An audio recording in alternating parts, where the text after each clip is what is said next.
On to campaign 2016 now, and the list of Republicans who now say they will not support Donald Trump is growing.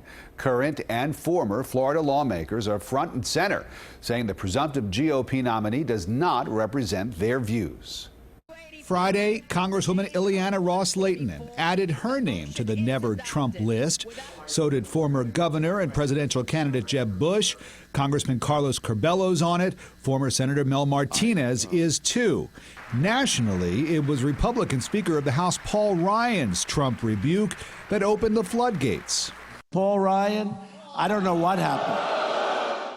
Donald Trump telling supporters in Omaha, Nebraska, he was caught off guard when Speaker Ryan said he couldn't endorse the presumptive nominee.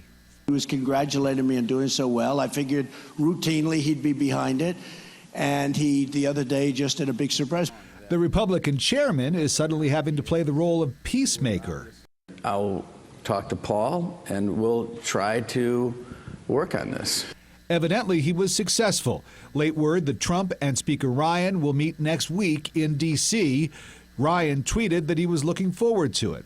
But more so-called establishment Republicans continue to say they will not support Trump in November. Former Governor Bush took to Facebook saying that he wouldn't vote for Trump because he, quote, has not displayed a respect for the Constitution and he is not a consistent conservative. Former candidate Senator Lindsey Graham was more blunt. I just can't go where Donald Trump would take us. I don't think he's qualified to be commander-in-chief. I will support every other Republican in the country. Trump did get some GOP support today from former Vice President Dick Cheney, former Texas Governor Rick Perry, and late tonight from former Senate Majority Leader Republican Bob Dole. If you were wondering how Trump was going to respond to his critics, including Hillary Clinton, that he is anti-women, just a few minutes ago, he said this in Eugene, Oregon. She was a total enabler. She would go after these women and destroy their lives. I mean, have you ever read what Hillary Clinton did to the women that Bill Clinton had affairs with? And they're going after me with women? Give me a break, folks.